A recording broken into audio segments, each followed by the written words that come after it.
A teenage boy stands frozen in the narrow airplane aisle, hands raised as three air marshals surround him with weapons drawn. Passengers record with phones. The lead flight attendant smirks until the cabin door reopens. A woman in a tailored suit flashes a badge that makes everyone's face drain of color. Before we dive into this shocking story, let me know where you're watching from in the comments. Hit that like and subscribe button if you've ever witnessed discrimination in public spaces. What would you do if you saw someone being falsely accused? Let's explore how one mother turned an airline's worst nightmare into a powerful lesson about prejudice. 17-year-old Jamal Washington stood in front of his bedroom mirror, meticulously adjusting his tie. This wasn't just any day. It was the culmination of years of hard work, sleepless nights, and unwavering determination. The prestigious National Youth Science Competition in Boston awaited him, and his revolutionary aerodynamics project had earned him one of only 20 finalist spots nationwide. "You got this," he whispered to himself, trying to calm the butterflies in his stomach. It wasn't just the competition making him nervous. This would be his first time flying alone. Down the hall, his mother Vivian Washington was preparing for her own important day. As the recently appointed deputy director of the FBI's Civil Rights Division, she had a morning of high-level meetings ahead. Few people in their suburban Atlanta neighborhood knew about Vivian's powerful position. She preferred to keep her work life separate from their home life, a boundary that had served them well since Jamal's father had passed away when Jamal was just 7 years old. "Got your boarding pass printed?" Vivian asked, appearing in Jamal's doorway. Her tailored pantsuit and minimal jewelry reflected her practical, no-nonsense approach to life. "Yes, Mom, and my ID and my project files backed up in 3 different places," Jamal replied with a grin. Despite his nervousness, excitement radiated from him. MIT representatives would be attending the competition, and a win could secure his dream of a full scholarship. Vivian stepped forward, straightening his already perfect tie. Her eyes softened as she looked at her son, taller than her now, with the same determined chin and thoughtful eyes that had made her fall in love with his father all those years ago. "Remember what we talked about," she said quietly. "Keep your cool no matter what happens. Document everything if there's a problem, and know my rights while respecting authority," Jamal finished. It was a mantra in their household, one that carried extra weight for a young black man in America, especially one traveling alone. Vivian nodded, satisfied. "Transcontinental has a good on-time record. You should arrive with plenty of time to check into the hotel before the evening." Reception. The drive to Atlanta International Airport was filled with last-minute reminders and Jamal's excited chatter about the competition. As they pulled up to the departures curb, Vivian felt the familiar tug of worry that every parent experiences, amplified by the realities she confronted daily in her work. "Text me when you land," she said, hugging him tightly before he exited the car. "I'm so proud of you, Jamal." "Love you, Mom," he replied, grabbing his carry-on bag and the specialized case containing his project materials. Inside the bustling terminal, Jamal navigated security with the careful precision his mother had taught him. He kept his movements slow and deliberate, maintained eye contact with TSA agents, and answered questions clearly and respectfully. Despite following every unwritten rule for avoiding unnecessary scrutiny, he was still pulled aside for a random search while watching several white passengers walk through without additional screening. By the time he reached his gate, boarding had already begun for Transcontinental Airlines Flight 2467. Jamal joined the line for first-class boarding. His mother had splurged on the ticket as a gift, wanting his first flying experience to be special. "Excuse me, young man, this line is for first-class passengers only," said the gate agent without looking up from her computer. "Yes, I know," Jamal replied politely, sliding his boarding pass across the counter. "I'm in seat 3A. The agent's eyes flickered with surprise as she scanned his ticket. "Oh, very well then," she said, her tone noticeably cooler than it had been with previous passengers. Jamal took a deep breath and boarded the plane, reminding himself of his mother's advice. "Their prejudice is not your burden to carry." Atiwaichi. The aircraft door, a flight attendant with Meredith Holloway on her name tag, greeted passengers with a practiced smile. When Jamal approached, however, her smile tightened almost imperceptibly. "First time flying?" she asked with forced brightness, glancing at his boarding pass. "Yes, ma'am," Jamal answered. "Well, first class is to your right. Seat numbers are clearly marked," she said, her tone suggesting she was explaining something to a child rather than a near adult. Jamal nodded politely and made his way to seat 3A, stowing his backpack carefully in the overhead compartment while keeping his project case at his feet as planned. He observed how Meredith warmly guided white passengers to their seats, offering to help with their bags and making genuine conversation. As he settled into the plush seat, an elderly white gentleman with kind eyes and a tweed jacket approached the adjacent seat 3B. "Looks like we're neighbors for the next few hours," the man said cheerfully, extending his hand. "Dr. Walter Bennett, Harvard Department of Physics." Jamal shook his hand, immediately recognizing the name. "Dr. Bennett, I've read your papers on fluid dynamics. They were hugely influential for my project. I'm Jamal Washington." Dr. Bennett's eyebrows rose with interest. "Are you perhaps headed to the National Youth Science Competition?" "Yes, sir.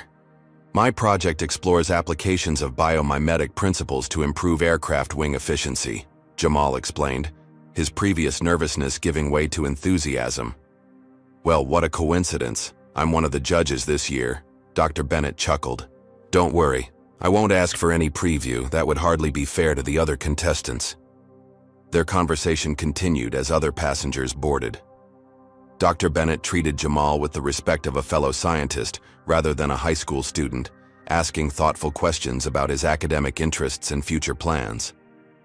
When Meredith came by to offer pre-departure beverages, her demeanor shifted noticeably as she addressed Dr. Bennett with warm deference.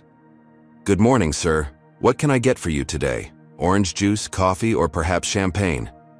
"Coffee would be lovely, thank you," Dr. Bennett replied. Meredith nodded and then turned to Jamal with a markedly cooler expression. "And for you?" she asked, her tone suggesting she expected him to order something inappropriate. "Apple juice? Please," Jamal said. "We only serve orange juice and cranberry before takeoff," Meredith replied quickly. "Orange juice would be fine, thank you," Jamal said, noting that the white businessman across the aisle had just been served apple juice. Dr. Bennett noticed too, his eyes narrowing slightly as Meredith walked away. "You handled that well," he, said quietly. Jamal shrugged. "I've had plenty of practice." "That's unfortunate," Dr. Bennett replied, his voice carrying a weight of understanding that surprised Jamal. "One would hope that excellence like yours would be met with nothing but encouragement." The flight began its boarding process in earnest, and Jamal observed Meredith's interactions with other passengers. With white passengers, she was attentive and warm. With the few other passengers of color, she was professional, but noticeably less engaged. And with Jamal, there seemed to be an undercurrent of suspicion in her every interaction. As the plane prepared for departure, Jamal texted his mother one last time. "Boarding complete. Taking off soon. Everything's fine." He didn't mention the, subtle discrimination he'd already faced. His mother had enough to worry about with her high-pressure job, and besides, he was used to it. What he didn't know was that this flight would test his resilience in ways he never imagined. The transcontinental airlines flight took off smoothly, climbing through scattered clouds into the clear blue sky above. Jamal's initial excitement about flying was tempered by Meredith's continuing cold behavior, but he tried to focus on the positive. Dr. Bennett's friendly conversation and the incredible view from his window seat. Approximately 45 minutes into the flight, Meredith began the first-class meal service. She moved methodically from row to row, laying white tablecloths and setting up trays with practiced efficiency. When she reached Jamal's row, she served Dr. Bennett first, carefully arranging his breakfast and asking if everything was to his satisfaction. When she turned to serve Jamal, her movements became noticeably less careful. She practically dropped the tray onto his table, causing his orange juice to slosh over the rim of the glass and onto his shirt sleeve. "Oh, I'm sorry," Meredith said, her tone suggesting anything but genuine remorse. She handed him a single napkin. "Be more careful." "But I didn't," Jamal began, then stopped himself, remembering his mother's advice about choosing his battles. He simply dabbed at the spreading stain with the inadequate napkin. Dr. Bennett frowned. "I believe another napkin or two might be in order," he suggested to Meredith. "And perhaps some club soda for the stain?" Meredith's smile tightened.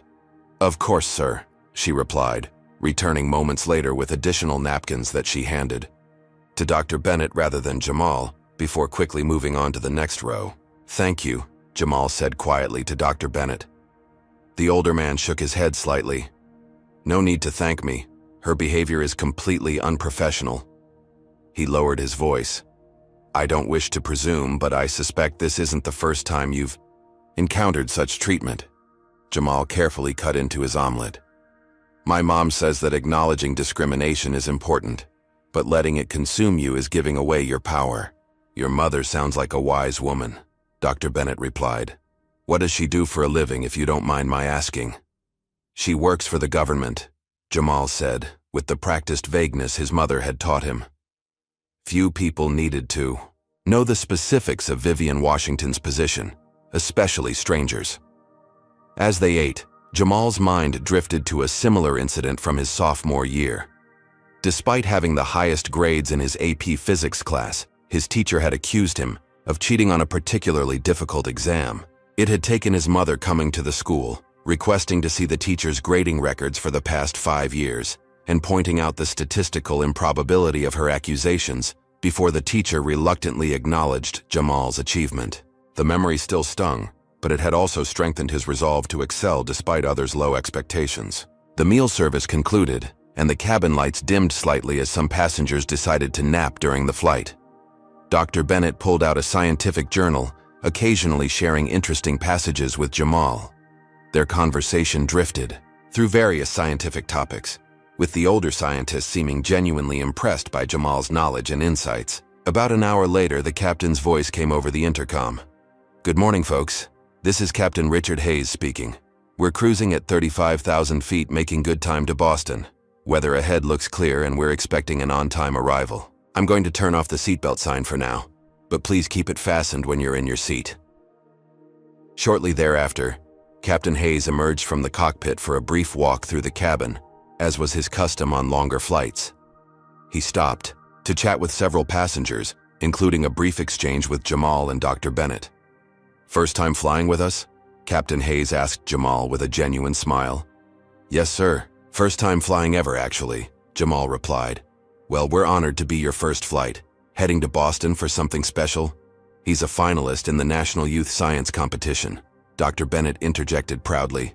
"One of only 20 nationwide." Captain Hayes looked impressed. "Congratulations, young man. That's quite an achievement." He extended his hand, which Jamal shook firmly. "Enjoy the rest of your flight. Boston's beautiful this time of year." As the captain continued his rounds, Jamal noticed Meredith watching, the interaction with narrowed eyes from the galley area. She whispered something to another flight attendant, a younger woman whose name tag read Amanda Peters. Both glanced in Jamal's direction, with Amanda looking more curious than suspicious. "I need to use the restroom," Jamal told Dr. Bennett, who nodded and moved his legs to allow Jamal to pass. The first-class lavatory was occupied, so Jamal waited patiently in the small area near the galley. He could hear Meredith's hushed voice around the corner. "I'm telling you, something's not right. Did you see his carry-on? He's been guarding it this whole time, and he's way too interested in the flight path and aircraft specifications. He's talking to Dr. Bennett about science," Amanda replied. "The kid's going to some competition." "That's what he says," Meredith hissed. "But I've been flying this route for 15 years. I know when someone doesn't belong, and that boy does not belong in first class." Jamal felt his chest tighten, but he maintained his composure. The lavatory door opened, and he slipped inside, taking a few deep breaths to calm himself. His mother's voice echoed in his head. "Their ignorance is not your responsibility to fix." When he returned to his seat, he discovered that Dr. Bennett had dozed off, his journal open on his lap. Jamal settled back in, pulled out his phone to review some notes about his project, and then realized he'd left his wireless earbuds in his backpack in the overhead compartment. Not wanting to disturb Dr. Bennett, he decided to wait. What Jamal didn't see was Meredith watching him intently from the galley. When he briefly closed his eyes to visualize a particular aspect of his project, she seized the opportunity. Moving with deliberate casualness, she approached his row, ostensibly to collect trash. As she did so, she glanced down at Jamal's phone screen, which displayed complex diagrams of his aerodynamics project. Her eyes widened at the technical drawings and equations. Without understanding the scientific context, the aircraft wing cross-sections and turbulence pattern simulations looked suspicious to her untrained eye. She also noticed the specialized case at Jamal's feet, secured with multiple latches. Returning to the galley, Meredith pulled Amanda aside. "Did you see what he's looking at on his phone? Some kind of aircraft schematics. And he's got a strange case under his seat." Amanda frowned. "Are you sure you're not overreacting? He's just a kid." "Better safe than sorry these days," Meredith replied firmly. "I'm going to notify the air marshal." While Jamal remained unaware, Meredith made her way to a particular passenger seated in the middle of economy class. Air Marshal Jackson Boyd, a stocky man in his 40s who traveled this route regularly. She leaned down and whispered in his ear, describing her concerns about the young black passenger in first class with the suspicious diagrams and secured case. When Jamal finally stood to retrieve his backpack from the overhead bin, he was surprised to find it slightly rearranged from how he had carefully packed it. His project notebook had been moved, and several pages appeared to have been hastily flipped through. A creeping sense of unease began to form in the pit of his stomach. Something wasn't right. As he sat back down, he noticed Meredith and Amanda, watching him from the galley, along with a new face, a stern-looking man who was now making his way toward first class with purposeful strides. "Excuse me, sir." The stern-looking man stood in the aisle beside Jamal's seat, his voice low but commanding. "I need you to come with me." Jamal looked up in confusion. "I'm sorry. What's this about?" "Air Marshal Jackson Boyd," the man said, flashing a badge briefly. "We need to discuss some concerns that have been raised." Dr. Bennett stirred from his nap, blinking in confusion at the scene unfolding beside him. "What seems to be the problem here?" he asked, his academic authority evident in his tone. "This doesn't concern you, sir," Marshal Boyd replied without taking his eyes off Jamal. "Young man, please come with me now." Jamal's heart pounded, but he remembered his mother's guidance for situations like this. Stay calm. Be respectful, but know your rights. Document everything. "May I ask what concerns have been raised?" Jamal asked, keeping his voice steady despite his rising anxiety. Instead of answering, Marshal Boyd gestured for him to stand. "Bring your belongings with you." By now, other first-class passengers had noticed the confrontation. Several had phones out, recording the interaction. Meredith stood at the front of the cabin, arms crossed with a satisfied expression, while Amanda hovered uncertainly behind her. "I haven't done anything wrong," Jamal stated clearly, making sure his voice was captured by the nearest recording phones. "We've received reports of suspicious behavior and materials," Marshal Boyd said. "Your cooperation will make this easier for everyone." Jamal slowly gathered his phone and the case containing his science project. "I'm a high school student traveling to a science competition. These are my project materials." "We'll discuss that in private," the marshal insisted. Dr. Bennett stood up. "I can vouch for this young man. He's Jamal Washington, a finalist in the National Youth Science Competition. I'm Dr. Walter Bennett from Harvard, one of the competition judges." Marshal Boyd hesitated, glancing between the respected-looking, older white man and the young black teenager. Before he could respond, Meredith stepped forward. "He's been acting suspiciously the entire flight," she declared loudly enough for nearby passengers to hear. "Looking at aircraft schematics, asking about flight paths, and he has that locked case." "Those are aerodynamic design diagrams for my project," Jamal explained, struggling to keep his voice calm. "And I never asked about flight paths." Several passengers began murmuring among themselves. Some looked suspicious, while others appeared concerned about the treatment Jamal was receiving. "Just come with me," Marshal Boyd said, his hand moving to rest near his concealed weapon. "We'll sort this out." Jamal stood, knowing that resistance would only escalate the situation. As he moved into the aisle, he tried to catch the eye of passengers who were recording. "My name is Jamal Washington. I'm 17 years old and traveling to the National Youth Science Competition in Boston. I've done nothing wrong." Marshal Boyd guided him toward the back of the plane, where a small area near the rear galley offered some privacy. Once there, he began questioning Jamal aggressively. "Let's see some ID," he demanded. Jamal carefully reached for his wallet and produced his school ID and the government-issued travel ID his mother had helped him obtain. "What's in the case?" Boyd asked, pointing to Jamal's project materials. "It's my science project, a working model demonstrating biomimetic principles applied to aircraft wing design. It's completely harmless." "Open it." Jamal carefully unlatched the case, revealing a sophisticated but clearly handmade model wing assembly with sensors attached. Boyd looked confused but still suspicious. "And what's on your phone?" "The flight attendant reported you were viewing suspicious diagrams." "They're technical drawings for my project. I can show you." While this interrogation continued, Dr. Bennett had followed to the back of the plane, abandoning his comfortable first-class seat to advocate for Jamal. "This is absurd," he told a nearby flight attendant. "That young man is a brilliant student being harassed for doing nothing more than existing while black." Back in first class, the confrontation had become the main topic of conversation. One passenger, a middle-aged white woman, approached Meredith. "I was watching that boy the whole flight. He did nothing suspicious whatsoever. What exactly are you accusing him of?" Meredith's response was defensive. "Ma'am, we have protocols for suspicious behavior. He matches several indicators." "What indicators?" "Being black in first class?" the woman challenged. Meanwhile, Jamal was attempting to call his mother, but Marshal Boyd stopped him. "No phone calls until we complete our investigation." "I have the right to contact my parent," Jamal insisted. "I'm a minor." "Not during a security investigation," Boyd incorrectly claimed.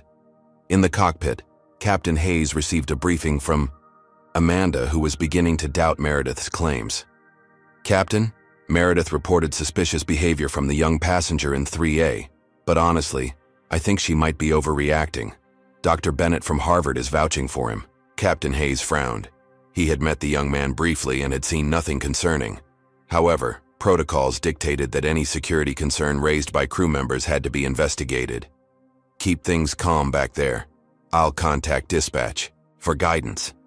The captain made a call to airline dispatch, describing the situation, based solely on Meredith's report, which had escalated from suspicious behavior to claims that Jamal had been asking detailed questions about the aircraft's vulnerabilities, a complete fabrication. Dispatch recommended diverting to the nearest suitable airport, Philadelphia International. Captain Hayes made the announcement. "Ladies and gentlemen, due to a security concern, we'll be making an unscheduled landing in Philadelphia. Please remain seated with your seatbelts fastened." A wave of anxiety rippled through the cabin. Passengers exchanged worried glances, many looking toward the back of the plane where Jamal was still being questioned. "This is completely unnecessary," Dr. Bennett protested. "You're disrupting an entire flight based on unfounded suspicions about a teenage science student."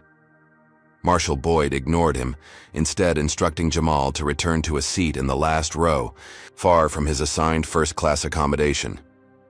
"Stay here until we land," he ordered. Dr. Bennett, refusing to abandon Jamal, took the seat beside him. "I'm staying with you," he told the young man. "This is utterly shameful." Jamal sat rigidly, his face a careful mask hiding the turmoil within. He had done nothing wrong, yet here he was, treated like a criminal. His thoughts turned to his mother. What would Vivian do in this situation? She would document everything, remain dignified, and prepare to fight back through proper channels. As the plane began its descent into Philadelphia, Jamal asked a passing flight attendant for a piece of paper. On it, he began methodically writing down every detail of what had transpired, including names, times, and exact quotes. It was what his mother would have done.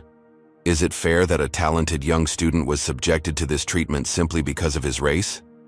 What would you have done if you witnessed this situation unfold? Comment number 1 if you believe Meredith should be immediately fired for her actions. And don't forget to like and subscribe for more true stories about fighting injustice. What do you think happened when this plane landed in Philadelphia? The situation was about to take an unexpected turn that no one on that flight could have predicted. The Transcontinental Airlines flight touched down at Philadelphia International Airport 20 minutes later, taxiing to a remote area of the tarmac rather than a regular gate. Through his window, Jamal could see several airport police vehicles and a Transportation Security Administration truck waiting on the ground. All passengers, please remain seated with your seatbelts fastened, the captain announced. We'll be deplaning a passenger for additional screening before continuing to our destination. The euphemistic language couldn't disguise what was happening. Jamal was being removed from the flight as a security threat. He felt a complex mixture of emotions: humiliation, anger, fear, and beneath it all, a cold determination to maintain his dignity despite the injustice unfolding around him. "This is preposterous," Dr. Bennett muttered beside him. "I've never witnessed such a blatant abuse of authority in all my years of flying." 2 Philadelphia airport police officers boarded the plane through the rear door. Marshal Boyd immediately approached them, speaking in hushed tones while gesturing toward Jamal. Meredith joined them, her exaggerated hand movements suggesting she was embellishing whatever story she was telling. One of the officers, a tall man with a crew cut, approached. "Jamal, sir, you'll need to come with us for additional questioning." Jamal stood, gathering his belongings with deliberate calm. "May I know the specific reason I'm being detained?" he asked, his voice steady despite his racing heart. "We'll discuss that once we're off the aircraft," the officer replied. As Jamal moved toward the exit, passengers throughout the cabin watched in uncomfortable silence. Some looked away, unwilling to witness the scene. Others recorded with their phones, documenting the situation. A few called out words of support. "This isn't right," a woman exclaimed from several rows ahead. "Stay strong, young man," an elderly passenger called out. Dr. Bennett followed close behind. "I'm coming with him. I'm a witness to this entire situation." The airport police officer blocked his path. "Sir, please return to your seat. The aircraft will continue to Boston once we've completed our security protocols. I'm Dr. Walter Bennett, Harvard University faculty and a judge for the competition this young man is traveling to attend. I insist on accompanying him as an advocate. He is a minor being questioned without parental representation." Despite Dr. Bennett's credentials and reasonable request, the officer remained unmoved. "Sir, return to your seat now, or you can join him for interfering with a security operation." Dr. Bennett reluctantly stepped back, but called to Jamal. "I'll remain in Philadelphia. I'll contact University Council immediately." Jamal nodded gratefully before being escorted down the jet bridge. The humiliation of walking past rows of staring passengers was overwhelming, but he kept his head high, channeling his mother's strength. Off the aircraft, Jamal was led to a secure room in a restricted area of the airport. The sterile interrogation room contained only a metal table and 3 chairs. His project case was taken from him and placed on a separate table for inspection by TSA agents who looked utterly confused by the sophisticated model within. "I need to call my mother," Jamal stated firmly once they were inside. "I'm 17 years old, and I have the right to have a parent present during questioning." "You can make calls after we've completed our initial security assessment," replied the officer who had escorted him from the plane. His name badge read, Officer Thomas Miller. "Am I under arrest?" Jamal asked, remembering his mother's lessons about civil rights. "This is a security detention, not a criminal arrest," Officer Miller explained, his tone professional but not overtly hostile. As Jamal took a seat at the table, his mind flashed back to a conversation with his mother just months earlier. They had been discussing how to handle potential confrontations with authorities, a necessary conversation between a black mother and son in America. "If you're ever detained," Vivian had told him, her FBI training evident in her precise instructions, "remain calm but assertive about your rights. Don't volunteer information beyond identifying yourself. Ask for legal representation and parental notification immediately and repeatedly. Document everything you can remember afterward. Names, badge numbers, times, and exact words used. Now sitting in that cold airport room, Jamal followed her guidance to the letter. I respectfully request legal representation and notification of my mother immediately, he stated clearly. I am a minor traveling to an academic competition, and I have done nothing wrong. Officer Miller studied him with an unreadable expression before leaving the room. Through the door, Jamal could hear raised voices, Meredith's distinctive tone standing out as she continued to press her fabricated concerns. He had diagrams of aircraft structures and was asking about vulnerable systems, she insisted, her voice carrying through the thin walls. Ma'am, we've examined his materials, a male voice responded with evident frustration. They're clearly academic in nature. The diagrams are scientific illustrations for a research project. Well, he was acting suspiciously, Meredith countered, her voice rising defensively. Better safe than sorry in today's climate. Meanwhile, in the main terminal, Dr. Bennett had indeed stayed behind rather than continuing to Boston. After disembarking with the other passengers who had been moved to a replacement aircraft, he immediately began making calls, first to the Harvard University General Counsel's office, then to colleagues with connections in Philadelphia. This is Walter Bennett, he said urgently into his phone. I need your help. I've just witnessed a clear case of racial profiling on my flight. A brilliant young scientist, one of our competition finalists, has been detained without cause. As Dr. Bennett advocated from the terminal, Jamal remained alone in the interrogation room for nearly 30 minutes before Officer Miller returned, accompanied by another officer and a TSA agent carrying Jamal's project case. Mr. Washington, the TSA agent began, can you explain exactly what this device is? Jamal straightened in his chair. It's a working model demonstrating biomimetic principles applied to aircraft wing design. I created it for the National Youth Science Competition in Boston, where I'm a finalist.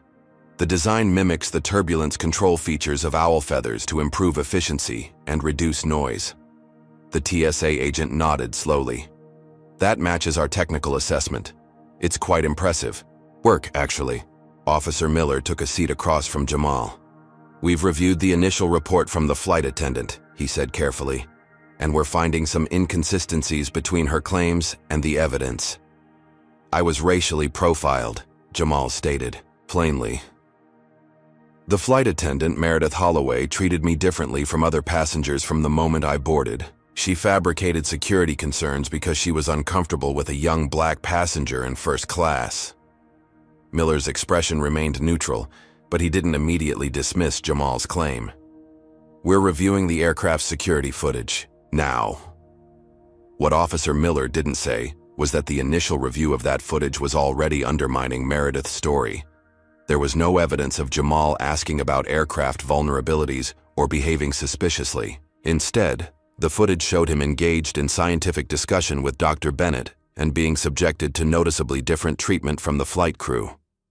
In the terminal, Regina Williams, the customer service manager for Philadelphia International Airport, had been alerted to the situation by one of Dr. Bennett's contacts. A black woman in her 50s with 25 years of airline industry experience, she immediately recognized the potential gravity of the situation. Dr. Bennett, I'm Regina Williams, she introduced herself, approaching the professor in the terminal waiting area. I understand one of the passengers from your flight has been detained. Yes, a brilliant young scientist named Jamal Washington, Dr. Bennett explained. The flight attendant's claims were completely fabricated. I was seated next to him the entire flight. Regina's expression tightened. This isn't the first incident we've had with transcontinental crews. Let me see what I can find out. As airport officials began unraveling the truth behind Meredith's false report, Jamal sat alone in the interrogation room, his thoughts turning to the competition he was now likely to miss. All those months of work, the opportunity to present to MIT recruiters, vanishing because of one flight attendant's prejudice. He thought of his mother, currently unreachable in a high-level FBI meeting. Vivian Washington had raised him to face adversity with strength and dignity, but even she couldn't have prepared him for this level of injustice. What Jamal didn't know was that Vivian had just received an automated alert on her phone, a notification from the tracking app she had insisted Jamal install before his trip. The alert indicated that his phone had remained stationary at Philadelphia International Airport for over 30 minutes, despite his flight being scheduled to continue to Boston. In her meeting in Washington, D.C., Vivian discreetly checked this notification, immediately sensing that something was wrong. She excused herself from the meeting, stepping into the hallway to investigate further. The mother's intuition that had served her throughout her career was now sending alarm signals that couldn't be ignored. Meanwhile, the TSA technical expert who had examined Jamal's project was explaining to his superiors that far from being suspicious, the young man's work was actually innovative and impressive. The kids created a functioning model that demonstrates principles NASA is currently researching, he explained. It's not a threat, it's brilliant engineering from a high school student. As these revelations began to undermine Meredith's claims, Jamal continued to wait, documenting everything on the sheet of paper he had requested. Little did anyone know that Vivian Washington was already setting events in motion that would transform this incident from a case of everyday discrimination into a situation that would send shockwaves through transcontinental airlines and beyond. In Washington, D.C., Deputy Director Vivian Washington stood in the hallway outside her meeting room, her normally composed demeanor showing rare cracks of concern. The tracking app on her phone showed Jamal's location firmly fixed at Philadelphia International Airport, nowhere near where he should have been at this point in his journey. 3 unanswered texts and 2 direct calls to his phone had yielded nothing. This was completely out of character for her responsible son. Something was wrong. "Rebecca," she called to her assistant who had followed her into the hallway. "I need you to contact Philadelphia International Airport security. My son's flight appears to have been diverted, and I can't reach him." Rebecca nodded, immediately understanding the urgency. "Yes, ma'am. And you're meeting with the Attorney General's staff?" "Tell them it's a family emergency," Vivian replied, already scrolling through her contacts for someone who could provide answers faster than standard channels. "And get me on the next available transport to Philadelphia." As a high-ranking FBI official with a specialization in civil rights violations, Vivian had resources few other parents could access. Within minutes, she had contacted the FBI field office in Philadelphia, requesting information about any security incidents at the airport involving Transcontinental Airlines Flight 2467. Meanwhile, in the airport detention room, Jamal continued to face questioning, though the tone had subtly shifted. Officer Miller had returned with a printout of Jamal's academic credentials and competition acceptance letter, which airport security had found during a basic background check. "These are quite impressive," Miller said, his voice carrying a hint of newfound respect. "National Merit Scholar, perfect SAT scores, early acceptance offers from multiple Ivy League schools." Jamal maintained his composure. "Thank you, but that shouldn't matter. Even if I weren't academically accomplished, I shouldn't be detained without cause." Miller nodded slowly. "You're right about that." He hesitated before continuing. "We've reviewed the security footage from the aircraft, and there are discrepancies between what was reported and what we observed." Before Jamal could respond, there was a knock at the door. Another officer entered and whispered something to Miller, whose eyebrows rose in surprise. "I'll be right back," Miller told Jamal, leaving him alone once more. Outside the room, Regina Williams, the airport customer service manager, had arrived, with Dr. Bennett in tow. "Officer Miller, I understand you're handling the detention of a passenger from Flight 2467, she said. "That's correct, ma'am."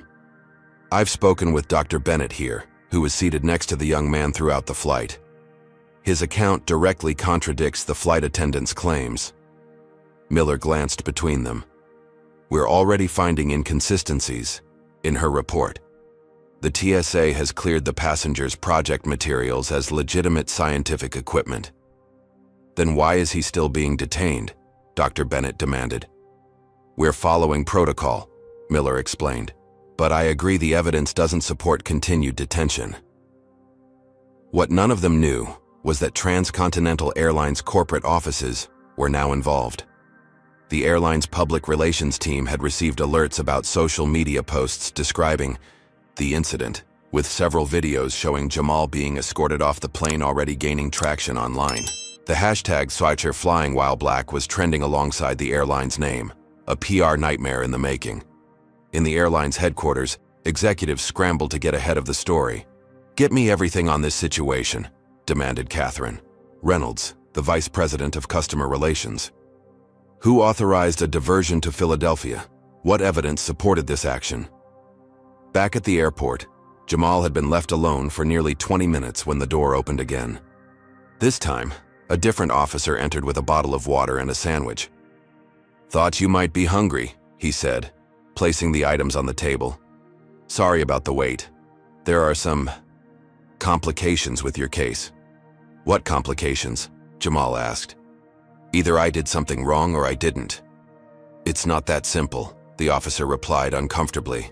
"There are procedures we have to follow when security concerns are raised during a flight. Even when those concerns are based on racial bias rather than actual suspicious behavior," Jamal challenged. The officer shifted awkwardly. "I'm not authorized to discuss the details, but for what it's worth, it seems like things are moving in your favor."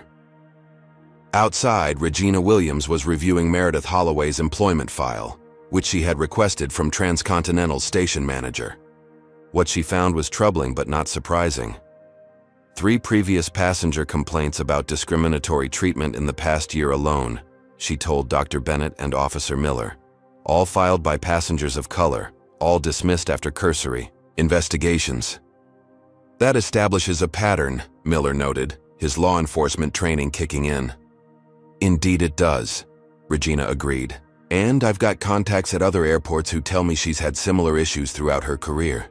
Transcontinental has simply been moving her to different routes when complaints pile up rather than addressing the underlying problem." As they discussed the emerging pattern, Vivian Washington was boarding an FBI jet at Reagan National Airport. She had pulled strings rarely used for personal matters, but her instincts told her Jamal needed her, and as both an FBI leader and a mother, she trusted those instincts implicitly.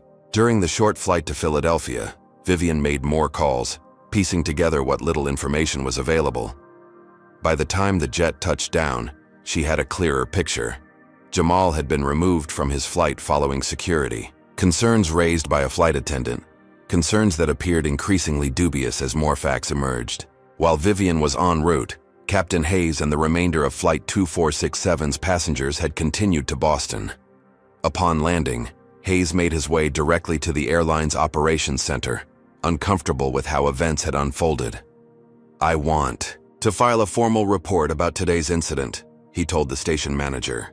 "Based on what I observed and what I've learned since, I believe we had a serious lapse in judgment that led to an unnecessary diversion and the mistreatment of a passenger." "That's a serious claim, Richard," the manager replied. "Especially since it involves one of your crew members." "Which is precisely why I need to report it," Hayes insisted. "If we don't address this kind of behavior, we're complicit in it." Back in Philadelphia, the TSA technical expert who had examined Jamal's project had reached a conclusion that further undermined Meredith's claims. This kid's design could actually improve aircraft efficiency by up to 8% if scaled properly, he explained to his supervisor. "It's innovative work based on sound scientific principles. There's nothing remotely suspicious about it." This assessment made its way to Officer Miller, providing yet another piece of evidence that the detention had been unwarranted from the start. Miller returned to the interrogation room, where Jamal sat quietly documenting his experience. "Mr. Washington," Miller began, his tone noticeably more respectful than before, "I want to update you on the situation. We've reviewed the aircraft security footage, your project materials, and your background. We've found no evidence supporting the security concerns that led to this detention." Jamal looked up, his expression carefully neutral. "Does that mean I'm free to go?" "There are still some procedural matters to complete," Miller hedged. "But yes, we're working toward releasing you as quickly as possible." "I've missed my connecting flight to Boston," Jamal pointed out, "and possibly my chance to participate in the competition I've spent months preparing for." Miller had the grace to look uncomfortable. "I understand, and I'm sorry for that inconvenience."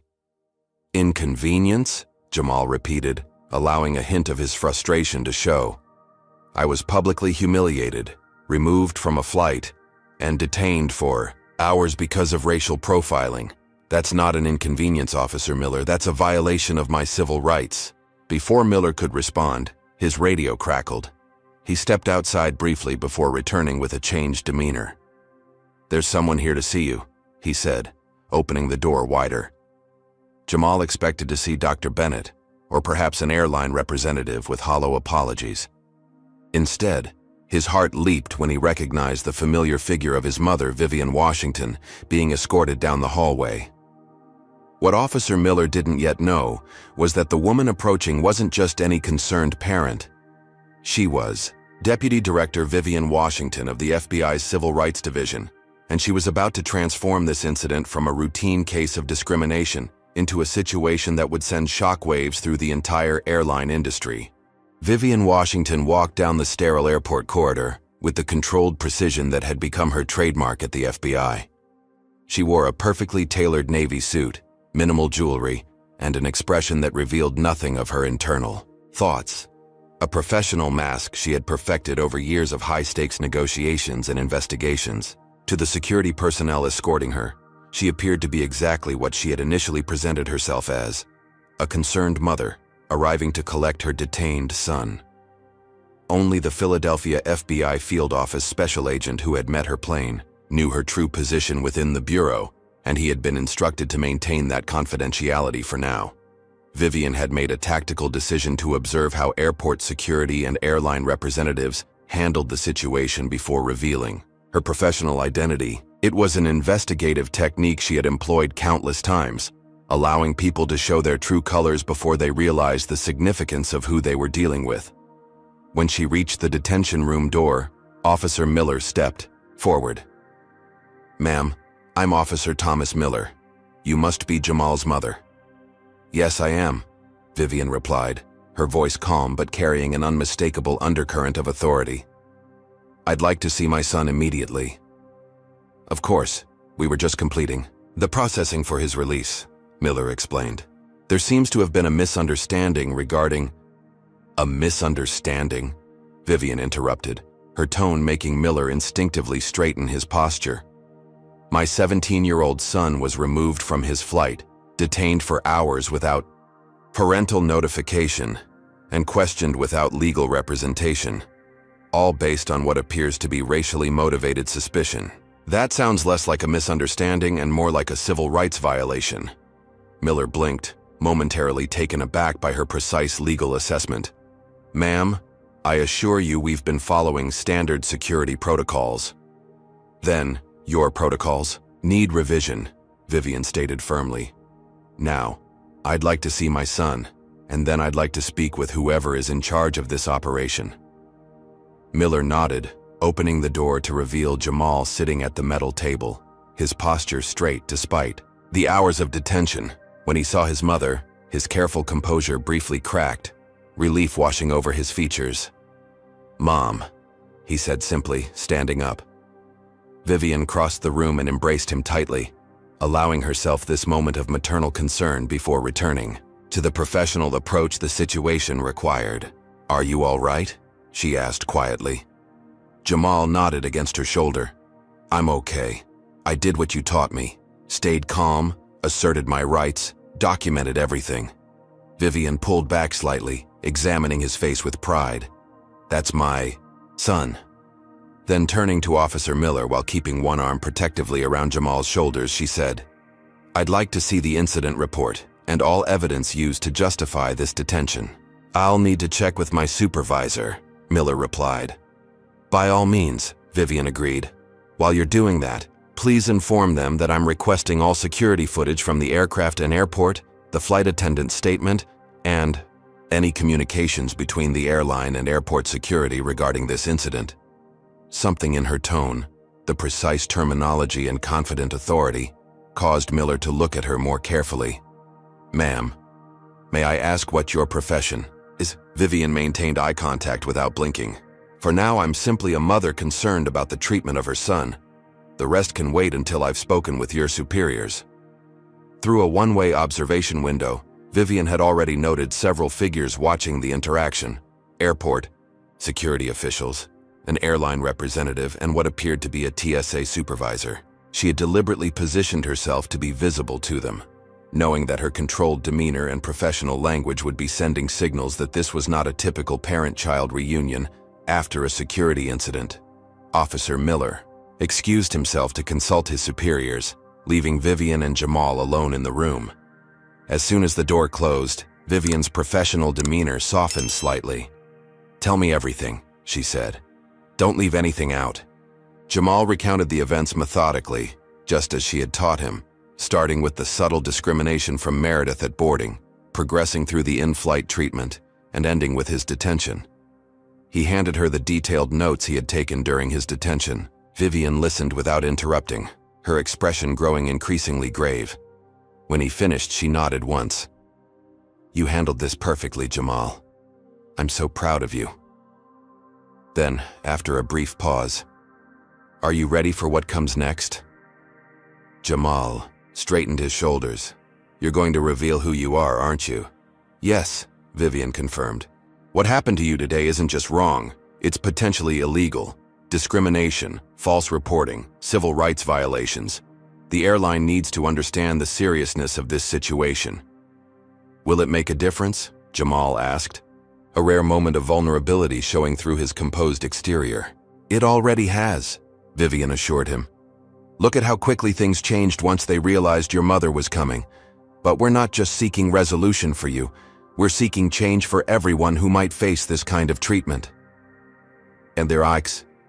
Conversation was interrupted by the return of Officer Miller, accompanied by his supervisor, the airport security director, and a woman in a transcontinental airlines uniform, who introduced herself as Diane Roberts, the airline's Philadelphia station manager. "Mrs. Washington," Roberts began with a practiced corporate smile.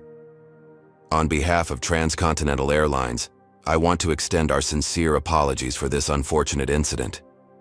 We're prepared to rebook your son on the next available flight to Boston and upgrade him to first class at no additional charge." Vivian regarded her coolly. "That's your solution?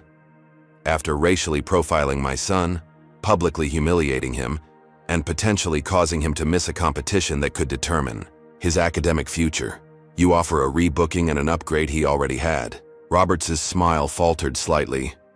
"We take these situations very seriously, Mrs. Washington. I assure you we'll be conducting a thorough internal investigation." "I'm sure you will," Vivian replied, her tone making it clear she believed nothing of the sort. She reached into her purse and removed her FBI credentials, placing them on the table with deliberate calm. "But so will we."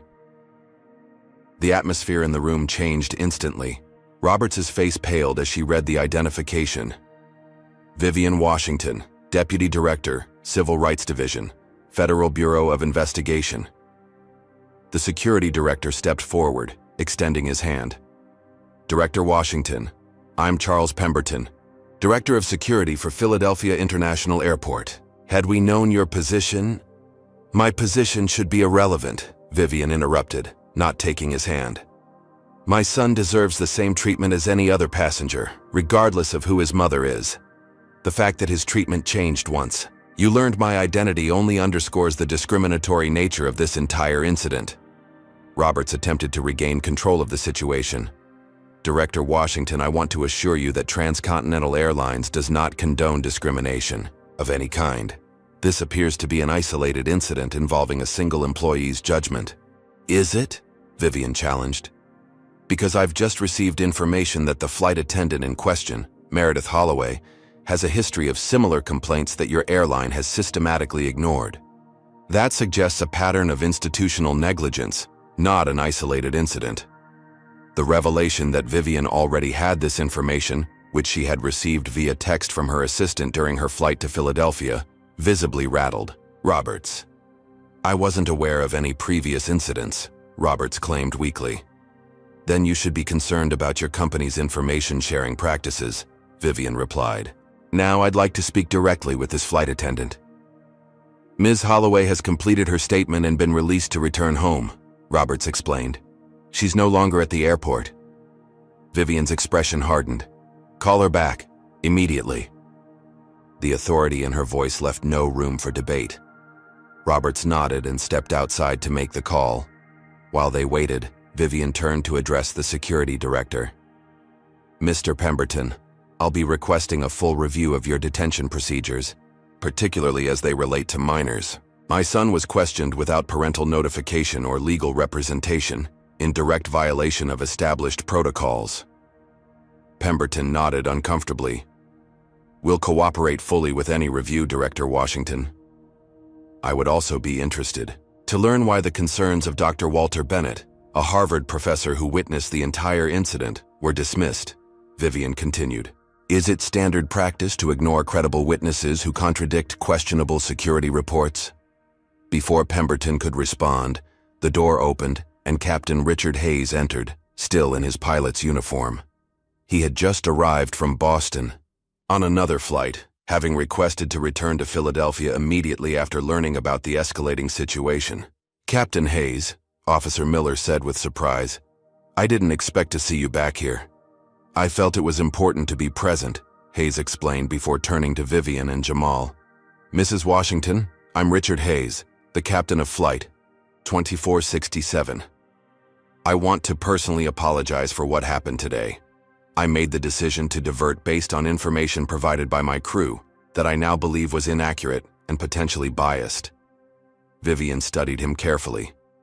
"I appreciate your taking responsibility, Captain Hayes. That's unfortunately rare in these situations." "Not as rare as you might think," Hayes replied. "Many of us want to do better. The problem is that the systems in place often protect those who discriminate rather than those who face discrimination." His candor surprised Vivian, who nodded thoughtfully. "Then perhaps this incident can serve as a catalyst for changing those systems." Their conversation was interrupted by Roberts's return, her expression tense.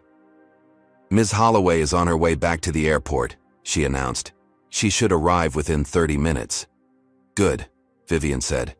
"In the meantime, I'd like to see all the evidence that was used to justify my son's detention." As the officials scrambled to comply with her request, Dr. Bennett arrived, having been notified of Vivian's presence by Regina Williams. "Mrs. Washington," he said, extending his hand. "Walter Bennett. I was seated next to your son throughout the flight. I want you to know that your son conducted himself with remarkable dignity throughout this ordeal. Thank you for staying behind." "To support him," Vivian replied, shaking his hand warmly. "Your willingness to advocate for Jamal speaks volumes about your character." "It was the least I could do," Bennett said, "though I'm afraid my protests were largely ignored until your arrival changed the equation." "That's often how these situations unfold," Vivian acknowledged. "Individual voices are dismissed until someone with institutional power forces accountability." The next 30 minutes were spent reviewing security footage, witness statements, and the report filed by Meredith Holloway. With each piece of evidence, the case against the airline strengthened. The security footage clearly showed no suspicious behavior from Jamal, while capturing multiple instances of differential treatment from Meredith. When Meredith finally arrived, escorted by another airline employee, she entered the room with an air of indignation that quickly dissolved when she saw the assembled group, particularly Vivian's authoritative presence. "Ms. Holloway," Vivian began without preamble, "I'm Deputy Director Vivian Washington of the FBI's Civil Rights Division. More importantly, I'm Jamal Washington's mother. I'd like you to explain, in your own words, why you felt it necessary to report my son as a security threat." Meredith's confidence visibly faltered as she realized the gravity of her situation. She was no longer facing a teenager she could intimidate or officials she could mislead. She was facing a mother with the full power of federal law enforcement behind her, and the reckoning she had long avoided had finally arrived. Have you ever witnessed discrimination that suddenly stopped when someone in authority intervened? Comment number 1. If you believe more companies should face real consequences for enabling racial profiling, don't forget to like and subscribe to hear more stories about justice prevailing against discrimination. What do you think will happen to Meredith now that she's face to face with an FBI deputy director who happens to be the mother of the teen she wrongfully accused? The confrontation is about to reach its climax. Outside Philadelphia International Airport, A small group of reporters had gathered. What had begun as routine coverage of an unscheduled flight diversion was quickly evolving into something more significant as word spread that an FBI deputy director was personally involved in the incident. Inside, Meredith Holloway sat rigidly in her chair, avoiding direct eye contact with Vivian Washington. The confident demeanor that had allowed her to falsely report Jamal had evaporated, replaced by the defensive posture of someone who knew their actions couldn't be justified. "I was simply following company protocol for suspicious behavior," Meredith insisted, her voice lacking conviction. The passenger had unusual materials and diagrams that appeared concerning. "What specific training have you received to identify suspicious materials?" Vivian asked, her tone professional but unyielding. Meredith shifted uncomfortably. "We have annual security training. And in this training, are scientific diagrams for a high school competition typically identified as security threats?" Vivian pressed. "Not specifically, no, but—" "Ms. Holloway," Vivian interrupted, "the TSA technical expert has already confirmed that my son's project is exactly what he claimed it to be, an innovative scientific model with potential applications in aerospace engineering. There was nothing suspicious about it to anyone with even basic technical knowledge." Captain Hayes, who had remained in the room, spoke up. "Our crew training specifically warns against making assumptions based on limited technical understanding. If there's genuine concern, the proper procedure is to discreetly consult with the captain first, not to immediately escalate to air marshals." Meredith's face flushed. "I felt the situation warranted immediate action." "Based on what evidence?" Vivian challenged. "The security footage shows my son engaged in scientific discussion with Dr. Bennett. At no point does he exhibit any behavior that matches the profile you described in your report." As Meredith struggled to respond, her phone chimed with a text message. She glanced at it nervously but didn't answer. "Is someone coaching you during this meeting, Ms. Holloway?" Vivian asked sharply. "No, it's personal," Meredith stammered. Vivian extended her hand. "Your phone, please." "You can't," Meredith began, then stopped as Vivian's expression hardened. "Ms. Holloway, you're currently involved in a potential federal civil rights investigation. Interfering with that investigation would be unwise." After a moment's hesitation, Meredith reluctantly handed over her phone. Vivian examined the screen, her expression darkening as she read the message from a contact labeled Jeffrey P. "Say as little as possible. Legal team en route. Don't admit fault," Vivian read aloud. "From Jeffrey Palmer, I presume? The CEO of Transcontinental Airlines?" The room fell silent. Diane Roberts, the station manager, paled visibly. "Director, Washington, I wasn't aware that our CEO was personally involved in this matter." "Apparently he is," Vivian replied coldly, returning the phone to Meredith, which suggests this isn't being treated as an isolated incident by a single employee, but rather a corporate crisis requiring executive intervention. As if on cue, Vivian's own phone rang. She checked the display and excused herself momentarily. In the hallway, she answered, "Washington. Director Washington, this is Jeffrey Palmer, CEO of Transcontinental Airlines," came a smooth, practiced voice.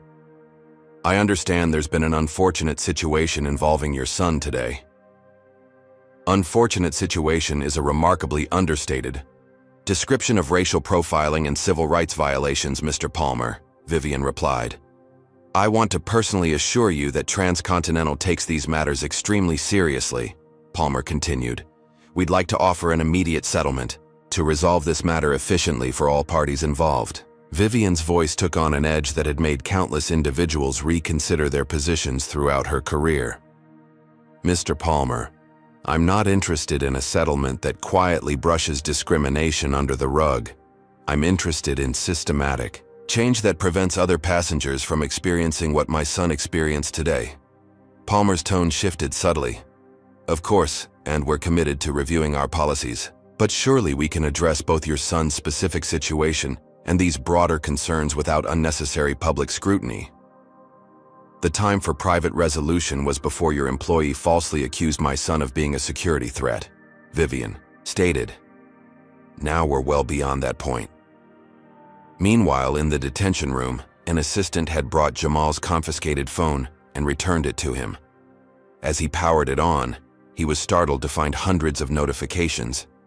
Videos of his removal from the plane had gone viral on social media platforms, with the hashtag #DamFlyingWhileBlack trending nationwide. Accompanying these videos were calls for boycotts of transcontinental airlines and demands for accountability. Dr. Bennett, who had been quietly observing, leaned toward Jamal. "The competition organizers have been notified about the situation," he said softly. "They've agreed to make special accommodations for your late arrival, if we can get you to Boston by tomorrow morning." Jamal nodded gratefully, though the competition suddenly seemed less important compared to the principles at stake in this confrontation. When Vivian returned to the room, her expression was resolute. "Mr. Palmer's attempting to resolve this, with money rather than meaningful change," she announced to the group. "That approach won't be sufficient." Captain Hayes nodded in agreement. "It never is. The company has a pattern of offering settlements with confidentiality clauses rather than addressing the underlying issues." Diane Roberts looked uncomfortable, but didn't contradict him. Vivian turned to address the airport security director. "Mr. Pemberton, I'll need copies of all documentation related to this incident for our investigation." "Of course, Director Washington," he agreed quickly. "And Ms. Holloway," Vivian continued, turning her attention back to the flight attendant, "I'd like to discuss your history with the airline. This isn't your first incident involving accusations against passengers of color, is it?" Meredith's face drained of color. "I don't know what you're talking about. 3 formal complaints in the past year alone," Vivian stated, reading from notes her assistant had sent. "All from minority passengers, all claiming discriminatory treatment, each one dismissed after cursory investigations by Transcontinental." "Those situations were different," Meredith protested weakly. "Were they? Or were they part of a pattern that the airline chose to ignore until it became impossible to do so?" Vivian challenged. As this confrontation unfolded, Jamal was reviewing the social media storm surrounding his situation. Among the supportive messages were troubling comments from people defending Meredith's actions, claiming security concerns justified any level of scrutiny, regardless of the impact on innocent individuals. The clash of perspectives online mirrored the larger societal divisions that Vivian confronted daily in her work. Progress came incrementally, often triggered by incidents exactly like this one, moments when systemic prejudice became too visible to ignore or dismiss. Vivian's phone rang again. This time it was her assistant in Washington. "Director, the Attorney General is personally inquiring about the Philadelphia situation. It's gaining significant attention at headquarters. Tell him I'll provide a full briefing once we've completed the initial investigation," Vivian replied. "And Rebecca, I need transportation arrangements for Jamal to Boston tonight. The competition organizers are making accommodations for his late arrival." "Already arranged," Rebecca confirmed. "An FBI helicopter can transport him directly to Boston within the hour." "Perfect. Thank you." When Vivian returned to the room, once more she found that Transcontinental's legal team had arrived. 3 polished corporate attorneys led by a senior partner from a prestigious Philadelphia law firm. "Director Washington," the lead attorney began smoothly, "I'm Martin Graves, Chief Counsel for Transcontinental Airlines. We'd like to propose an immediate resolution to this unfortunate incident." "I'm listening," Vivian replied coolly. "Transcontinental is prepared to offer significant compensation for your son's distress, along with a formal apology and immediate disciplinary action against the employees involved," Graves stated. "In return, we would request a confidential resolution to prevent any unnecessary damage to all parties' reputations." Vivian's expression remained impassive. "Mr. Graves, what you're describing is a standard corporate approach to making problems disappear rather than addressing their root causes. My son doesn't need Transcontinental's money. What he and countless other passengers need is an airline that doesn't subject people to discrimination based on the color of their skin." Graves maintained his professional demeanor. "Director Washington, we absolutely share that goal, but surely we can work toward systemic improvements without the complications of a public dispute?" "On the contrary, Vivian countered. It's often only through public accountability that meaningful change occurs. My division has investigated dozens of discrimination cases across various industries, and the pattern is consistent. Private settlements lead to minimal reforms, while public scrutiny drives substantive change. As this tense negotiation continued, Jamal sat quietly, observing his mother's masterful handling of the situation. Throughout his life, he had known Vivian Washington as his loving, supportive mother. Seeing her professional persona in action, commanding, strategic, unyielding in pursuit of justice, gave him a new appreciation for the work she did every day. In a quiet moment while the attorneys conferred among themselves, Vivian sat beside Jamal. "How are you holding up?" she asked softly. "I'm okay," he assured her. "Actually, I'm better than okay. I'm proud of what's happening here." Vivian squeezed his hand. "The helicopter will be ready soon to take you to Boston. You should still be able to make the competition." Jamal hesitated. "Maybe I should stay. This seems more important." "No," Vivian said firmly. "You've worked too hard to miss this opportunity. The best response to discrimination is excellence. Go to Boston. Win that competition. Show them exactly what they tried to ground today." After a moment's consideration, Jamal nodded. His mother was right. Allowing this incident to derail his goals would grant a victory to the very prejudice they were fighting against. Outside the airport, the media presence had grown substantially. Word had spread that Deputy Director Washington of the FBI's Civil Rights Division was personally involved in a discrimination case against transcontinental airlines. Reporters from national networks had arrived, preparing for what could become a major story about racial profiling in commercial aviation. Inside, Jeffrey Palmer himself had finally arrived, having flown in on a corporate jet upon realizing the severity of the situation. The airline CEO's attempt to contain the crisis through intermediaries had failed. Now he would have to face Vivian Washington directly. As these powerful forces converged, corporate interests, federal authority, media attention, and public opinion, the confrontation over one teenager's mistreatment was transforming into something much larger, a potential turning point in how one of America's largest airlines addressed the persistent reality of racial discrimination in air travel. The sleek FBI helicopter cut through the evening sky above the eastern seaboard, its rotors slicing the air with rhythmic precision. Inside, Jamal Washington sat beside a bureau pilot, gazing out at the lights of cities and towns passing below. The events of the day swirled in his mind like the turbulence patterns he had studied for his project. Complex, interconnected, and ultimately transformative. 15 minutes to Boston, the pilot informed him through the headset. Competition. Officials will be waiting at the helipad. Jamal nodded, still processing everything that had happened since that morning. What should have been a routine flight had become a national news story and potentially a landmark civil rights case. His phone continued to buzz with notifications as the story spread across social media and news outlets. Back in Philadelphia, Vivian Washington sat across from Jeffrey Palmer, Transcontinental's CEO, in a private conference room at the airport. The corporate attorneys flanked Palmer while FBI counsel had arrived to support Vivian. What had begun as a personal mission to help her son had officially transformed into a federal civil rights investigation.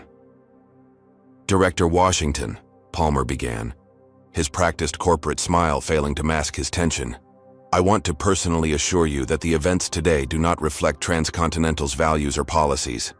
We're prepared to take immediate corrective action." Vivian regarded him steadily. "Mr. Palmer, I've reviewed your company's handling of discrimination complaints over the past 5 years.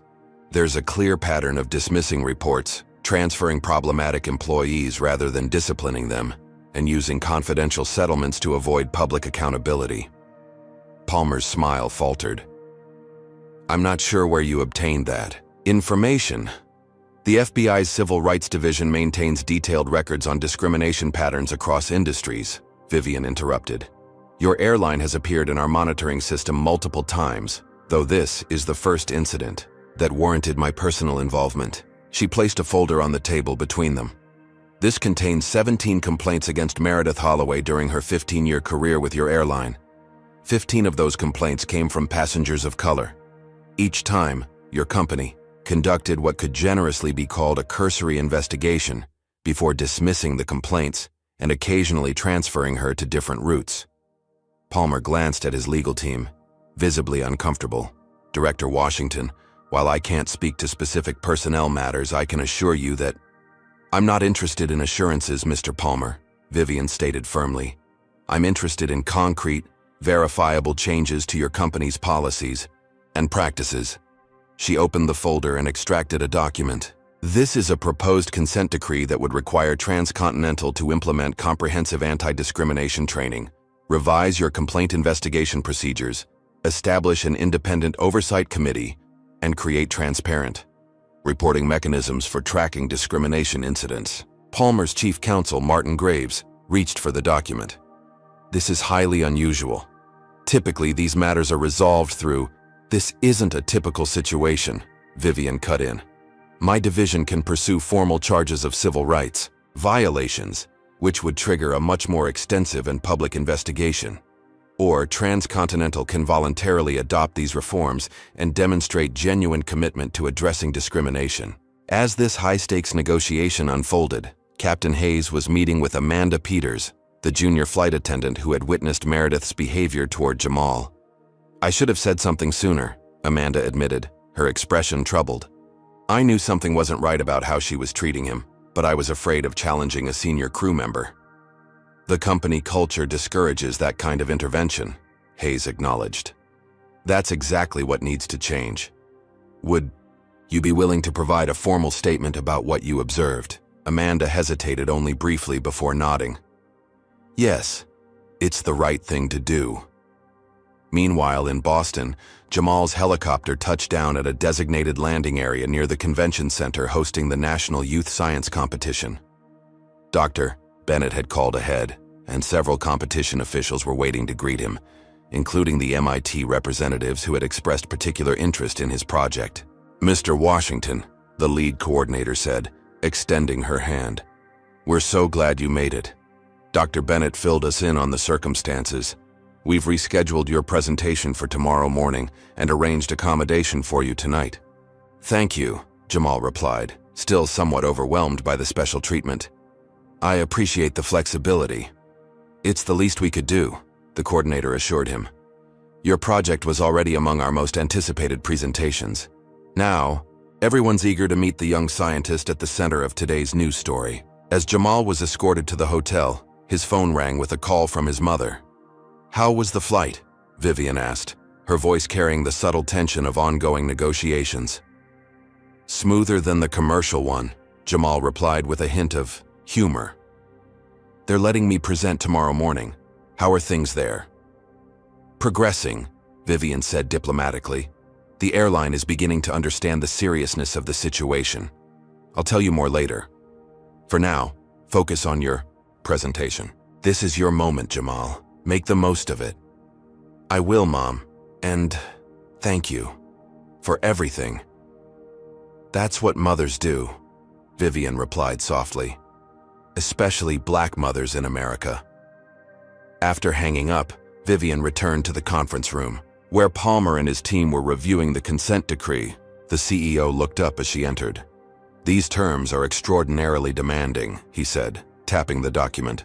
"The financial implications of implementing all these changes would be significant, as are the financial implications of a federal civil rights investigation and the public relations damage already occurring," Vivian countered. "Your company's stock has dropped 3% since the story broke an hour ago." Palmer frowned. "You're monitoring our stock price?" "I'm thorough, Mr. Palmer. It's why I've never lost a civil rights case I've personally pursued." The implied threat hung in the air between them. Palmer exchanged glances with his legal team before responding. "We'll need modifications to some of these provisions," he said finally. "But I recognize that significant changes are necessary. Transcontinental cannot and will not tolerate discrimination." "I'm glad we agree on that fundamental point," Vivian replied. "Now let's ensure your company's practices align with that principle." As they began negotiating specific terms, Meredith Holloway was facing her own reckoning in a separate room. The airline's HR director had arrived and was reviewing her employment file with increasing concern. "Ms. Holloway, this pattern is deeply troubling," the HR director stated. "Why weren't these previous complaints brought to my attention?" Meredith shifted uncomfortably. "They were handled at the regional level. I was told they were resolved." "Resolved by dismissing legitimate concerns, it appears," the HR director replied sharply. "And now we're facing potential federal charges because of actions you took today that appear consistent with this pattern." Meredith's composure finally cracked. "I was just doing what I was trained to do. We're told to watch for suspicious behavior, and he—" "Stop," the HR director interrupted. "I've reviewed the security footage. There was nothing suspicious about that young man's behavior. What's becoming increasingly clear is that your definition of suspicious seems disproportionately applied to passengers of color." As this confrontation unfolded, Officer Thomas Miller was reviewing the airport's detention procedures with Director Pemberton and legal counsel. "Our current protocols don't adequately address situations involving minors," Miller acknowledged. "The Washington case highlights several procedural gaps that need to be addressed." Pemberton nodded grimly. Director Washington's critique was valid. "We need comprehensive revisions, not just patches to the existing system." Back in the main conference room, negotiations between Vivian and Palmer had progressed to specific implementation timelines. 3 months for the initial training rollout is insufficient, Vivian insisted.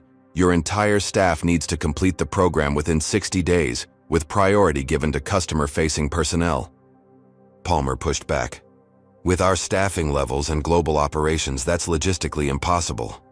Transcontinental managed to implement new COVID protocols for your entire global staff in under 30 days when it was a priority," Vivian pointed out. "This should be no less urgent."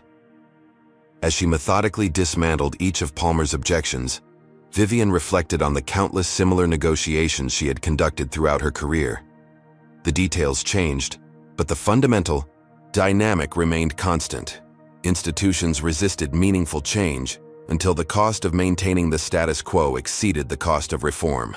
What made this case different was not just her personal connection as Jamal's mother, but the perfect storm of circumstances. Clear evidence, social media attention, a sympathetic victim and a gifted student, and witnesses willing to speak up. Together, these factors created leverage that most discrimination victims never had. In Boston, Jamal was settling into his hotel room when he received a video call from his mother. "It's official," Vivian announced, allowing herself a small smile of victory. "Transcontinental has agreed to a comprehensive consent decree, mandatory anti-discrimination training for all staff, revised complaint procedures with independent oversight, quarterly public reporting of discrimination claims, and significant policy changes for security-related passenger interactions." "That's amazing, Mom," Jamal said, genuinely impressed. "Will it really change things?" "It's a start," Vivian replied pragmatically. "Change happens incrementally, but this agreement has teeth. And because it's public rather than confidential, other airlines will likely implement similar reforms proactively to avoid being the next target." "What about Meredith?" Jamal asked. "Suspended pending investigation, though between us her employment will be terminated. The evidence is overwhelming." Jamal processed this information thoughtfully. "I don't want her to lose her job because of me, but she's losing her job because of her own actions," Vivian corrected gently. "Actions that could have had far more serious consequences for someone without our resources and connections. Think about how this might have ended for another young black man without an FBI deputy director for a mother." The sobering reality of that alternative scenario hung between them. "Now," Vivian continued, her voice softening, "tell me about your presentation tomorrow. Are you ready?" "I think so," Jamal replied, his focus shifting back to the competition. "The irony is that my project is about reducing turbulence. Today feels like I've experienced enough turbulence to last a lifetime." Vivian laughed softly. "That's how change feels. Turbulent while you're in it. Necessary when you look back on it. Get some rest, sweetheart. Tomorrow is your day to shine." After saying goodnight to his mother, Jamal reviewed his presentation one last time before turning in. Despite everything that had happened, or perhaps because of it, he felt a renewed sense of purpose. His project wasn't just about aerodynamics anymore. It was about perseverance, about rising above prejudice, about soaring despite those who would ground you. As he drifted toward sleep, Jamal reflected on the lessons of the day. His mother had always prepared him for the reality that, as a young black man in America, he would face obstacles and prejudices that others would not. Today had proven her right, but it had also validated her other teaching, that with preparation, dignity, and the courage to stand up for justice, those obstacles could be overcome. Tomorrow, he would present his project not just as a scientific achievement but as a symbol of resilience, proof that even after being forced to endure unexpected turbulence, he could still fly. Morning light streamed through the windows of the Boston Convention Center as scientists, educators, and industry representatives gathered for the final day of the National Youth Science Competition. The day's program had been slightly rearranged to accommodate Jamal Washington's delayed arrival, with his presentation now scheduled as the opening session, a prime spot that had generated significant anticipation. Behind the stage, Jamal made final adjustments to his project display, the aerodynamic wing model that had been mistaken for something sinister just one day earlier. The irony wasn't lost on him. The very innovation that had made him a target was now poised to potentially make him a champion. 5 minutes, Mr. Washington, a competition coordinator informed him with an encouraging smile. Jamal nodded, taking a deep breath to center himself. He had presented this project dozens of times during its development, but never under circumstances like these. Overnight, his story had spread across news outlets and social media.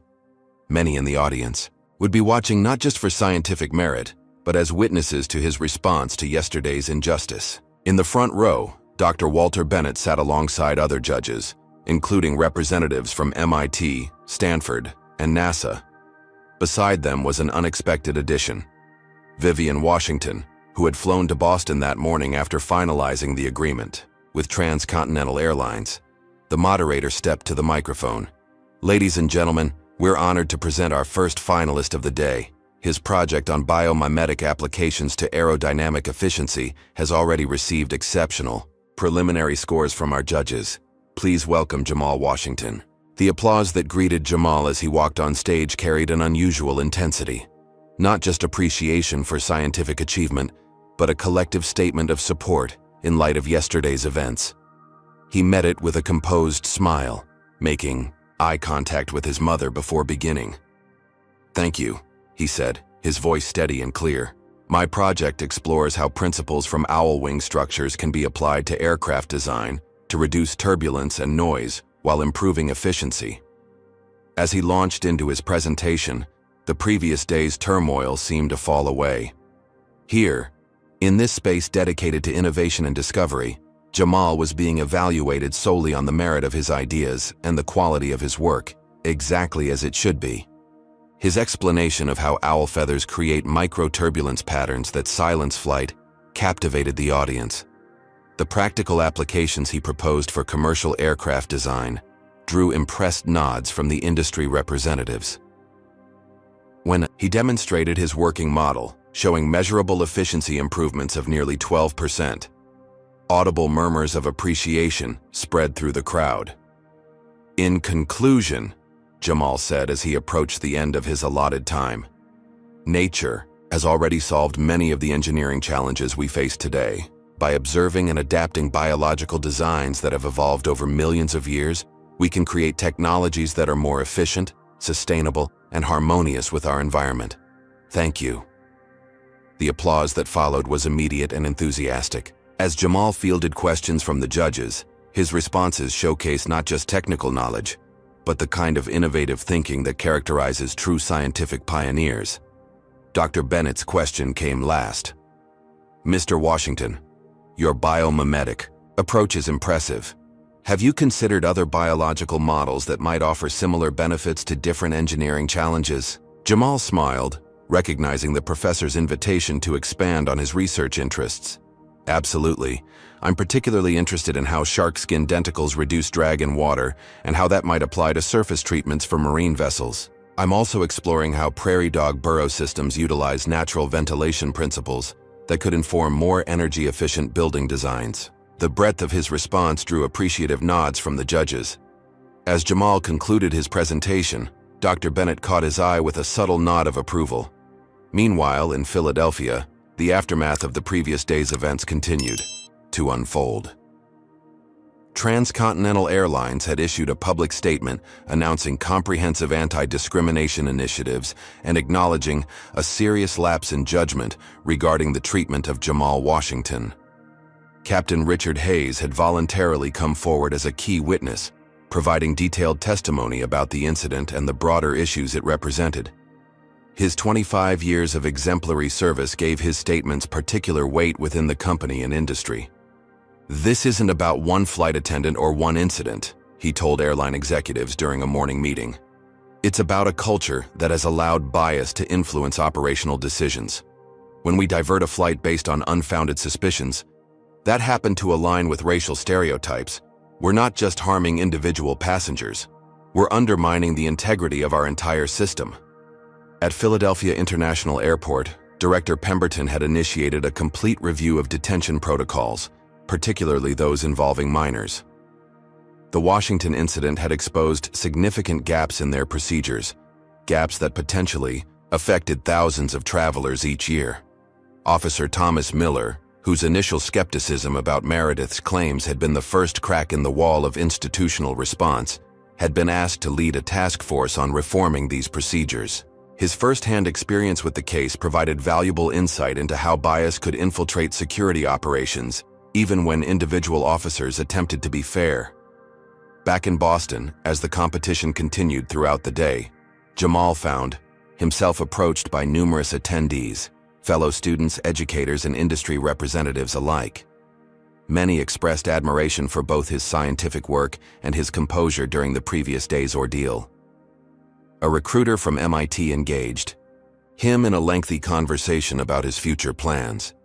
"Your project demonstrates exactly the kind of innovative thinking we value," she told him. "And frankly, the way you handled yesterday's situation shows the kind of character and resilience that's equally important." During a break between sessions, Jamal finally had a moment alone with his mother. "You were magnificent up there," Vivian said, embracing him with pride, "completely in your element." "It felt good," Jamal admitted, "to be judged on my work rather than my appearance." "That's all anyone should ask for," Vivian agreed. "Equal treatment, fair evaluation." She hesitated before adding, "There's something else you should know. The story has gone national. Several major networks covered both the incident and transcontinental's response." Jamal absorbed this information thoughtfully. "Is that a good thing?" "I think so," Vivian replied. "Visibility creates accountability.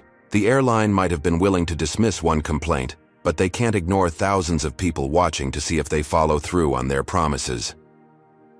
By late afternoon, the judges had completed their evaluations, and the competitors gathered for the awards ceremony. Jamal sat among his peers, talented young scientists from across the country, each with projects representing months or years of dedicated work.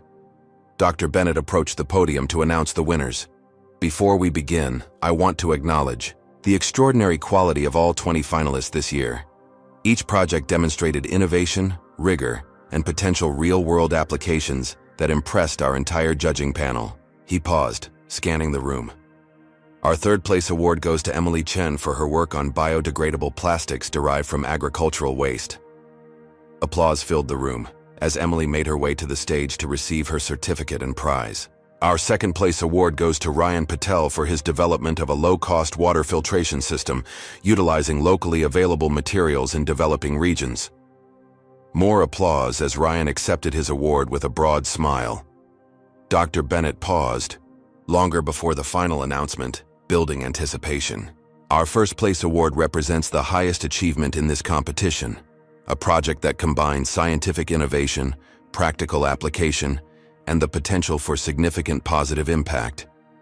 This year's winner exemplifies resilience in multiple forms, not only in their scientific approach but in their personal conduct when faced with unexpected challenges."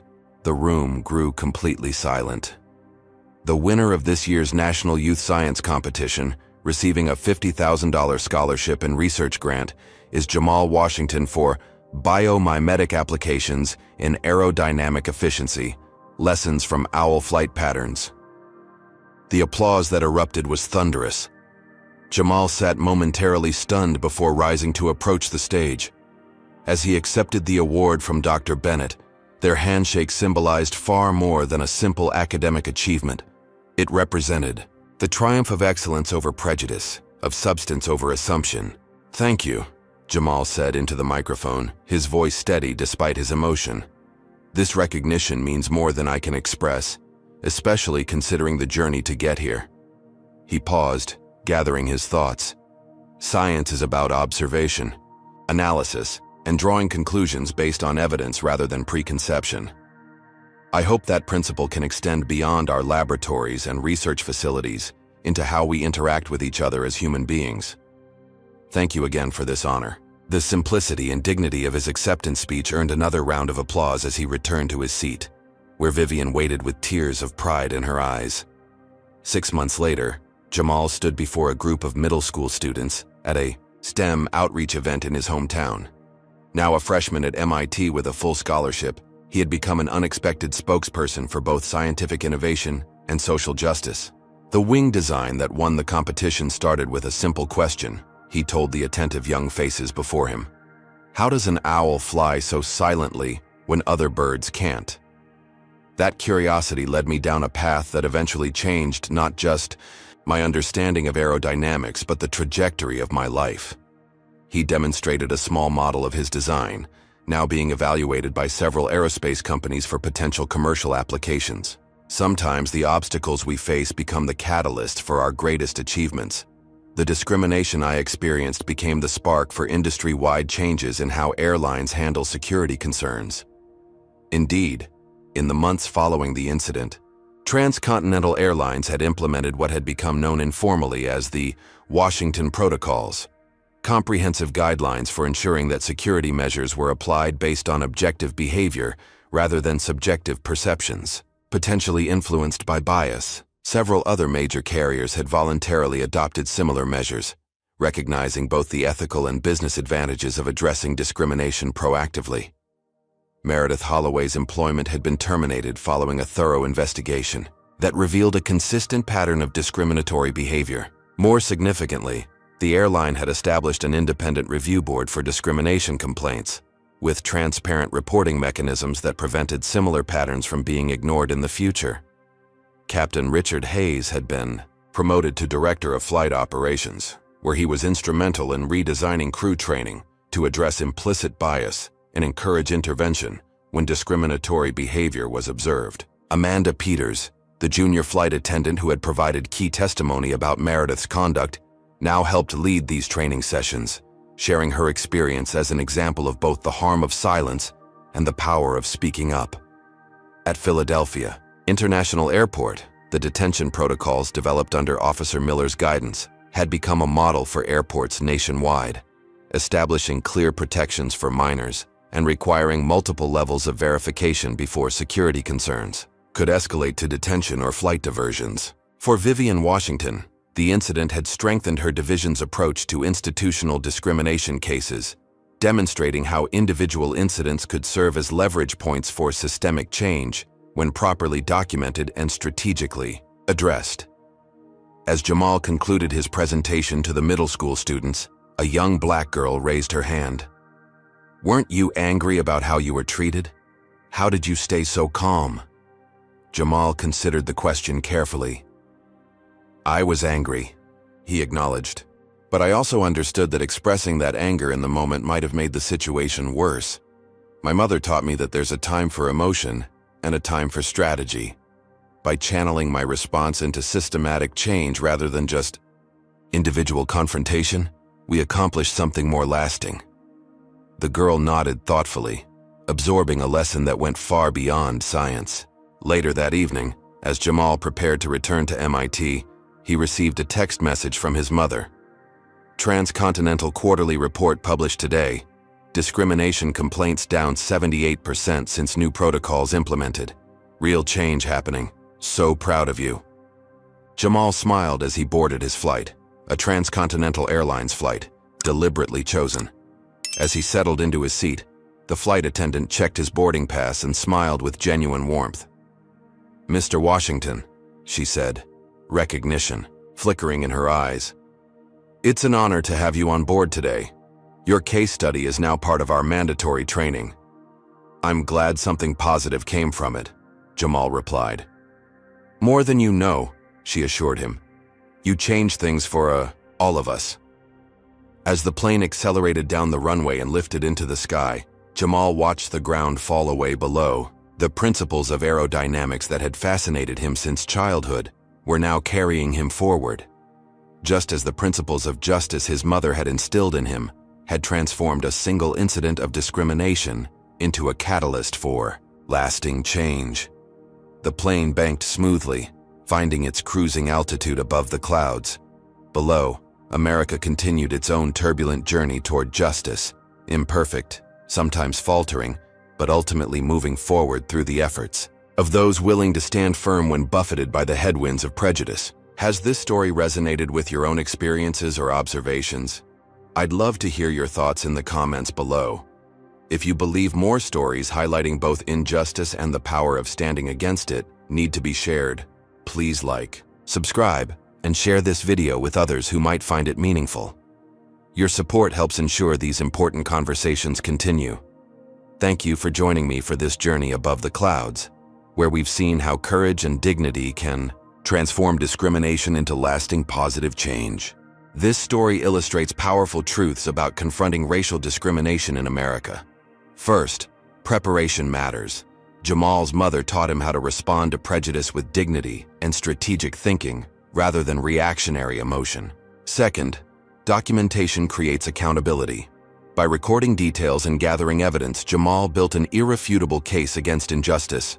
The narrative demonstrates how systems often protect discriminatory behavior until powerful intervention forces change. Without Vivian's position, Jamal might have become another statistic rather than a catalyst for reform. This reality highlights the privilege disparity in justice outcomes. Perhaps most importantly, the story reveals how institutional change requires both individual courage and systemic pressure. Captain Hayes, Amanda, Dr. Bennett, and Officer Miller all represent how allies in positions of influence can help dismantle discriminatory practices from within. The transformative power of visibility also emerges as a central lesson. Public accountability through media attention and social pressure accomplished what internal complaints never could, forcing Transcontinental to implement meaningful reforms rather than cosmetic changes. Finally, the story reminds us that excellence remains the most powerful response to prejudice. By winning the competition despite adversity, Jamal demonstrated that discrimination cannot diminish true talent and determination when supported by justice and opportunity.